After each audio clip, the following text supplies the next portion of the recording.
The two main parties have blamed each other since the start of time for the state of this country. Both point fingers but today we want to uncover the shocking truth on immigration after Keir Starmer's shocking announcement. Not only that, but we will also go over all of the latest news from up and down the country. But first, hit the like button and subscribe to the channel and join our fast-growing community. Just a quick one to say we have new Stuck Farmer t-shirts available on our store. Go grab them now. They are available at britishstand.com or check the link in the description. Yesterday, Keir Starmer addressed immigration, blaming the Conservatives for getting it wrong and promising a fresh approach. Sound familiar? It should, because we've heard it all before. For years, both major parties have pledged to fix immigration, only to deliver failure after failure. This was what Starmer said in a shocking open borders experiment. What the British people are owed is an explanation. Because a failure on this scale isn't just bad luck, it isn't a global trend or taking your eye off the ball. No, this is a different order of failure. This happened by design, not accident. Policies were reformed deliberately to liberalise immigration.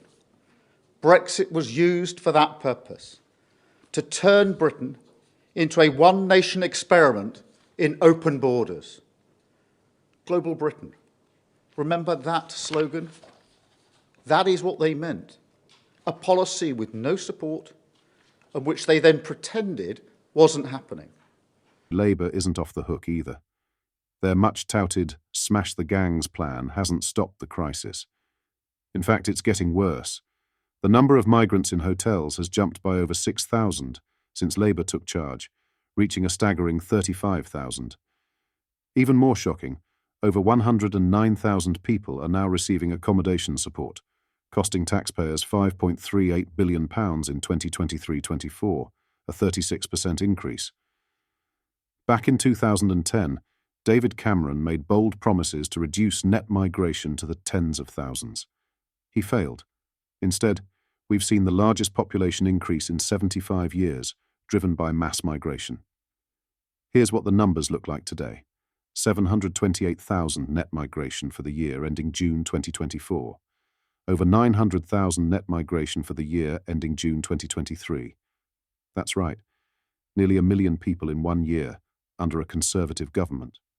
To make matters worse, of the 3 million non-EU migrants who have arrived over the past 6 years, only 16% came as main work applicants. The majority were dependents, students, family reunifications, asylum seekers, or humanitarian cases. This is the reality of the Conservatives' immigration policy, and Labour seems ready to follow the same path. These are the facts both parties would rather you didn't see, but the truth matters. It's time to hold our leaders accountable and demand real solutions. Both the Tories and Labour cannot and will not get a grip on immigration. What did you make of the announcement, and is Reform the only party to back for us to close our borders? Let me know in the comments. In some other news, nearly 200 passengers were at risk of passing out due to lack of oxygen, while on board a TUI Boeing 737 flight, which was forced to circle over London last October, a new report has revealed. The Air Accidents Investigation Branch, AAIB, found that a series of maintenance errors and missed warning signals led to the near disaster. The flight aborted its journey and returned to Manchester after vital safety systems responsible for pressurizing the cabin were left switched off during routine maintenance. The serious incident, which has only now come to light, exposed 187 passengers to potential hypoxia whilst airborne. The AAIB report stated, both engine bleed air systems had been inadvertently left off for the departure, so the aircraft failed to pressurize. While the crew managed to switch the systems back on as the plane climbed, their troubles weren't over. A master caution warning was triggered due to a fault with the air conditioning pack.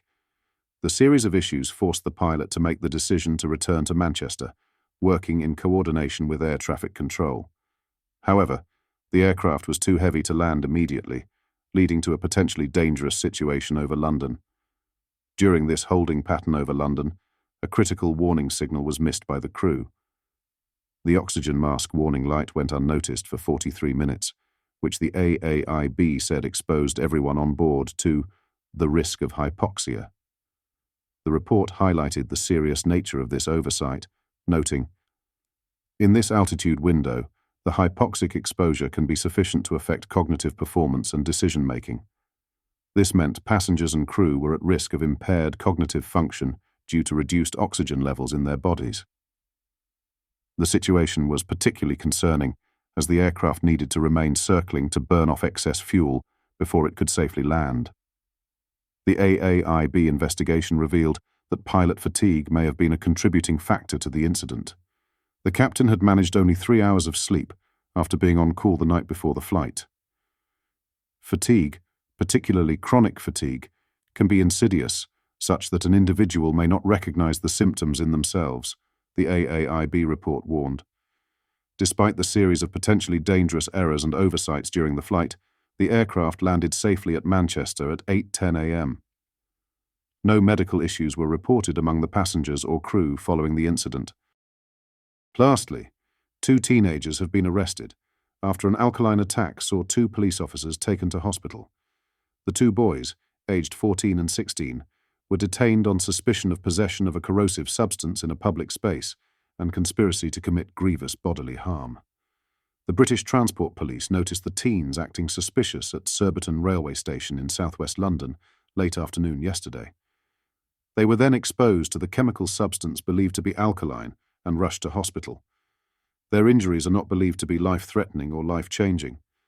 The 16-year-old was also taken to hospital as a precaution. 7 other officers who tried to assist required assessment by paramedics. A spokesperson from the BTP said, "Officers from British Transport Police were at Surbiton railway station today at around 4:20 p.m.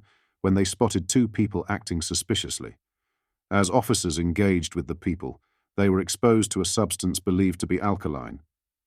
The spokesperson added, 7 other officers, including 2 officers from the Metropolitan Police, were checked at the scene by paramedics. The BTP said they are not looking for anyone else in connection. "Inquiries are ongoing," said the spokesperson. The incident caused major disruptions. The station was closed, and trains were not able to stop there for 3 hours. The London Fire Brigade attended the scene to ensure the area was safe. South Western Railway said the disruption lasted until around 10 p.m. At the time, a SWR spokesperson said, "Due to emergency services dealing with an incident between Surbiton and Woking, all lines are blocked. Trains may be cancelled, delayed or revised because of this problem." What are your thoughts on what we discussed in today's video? Let me know down in the comments section below. If you've not yet already, make sure you do drop a like on this video and subscribe to the channel for more British political content. Thank you, take care, goodbye.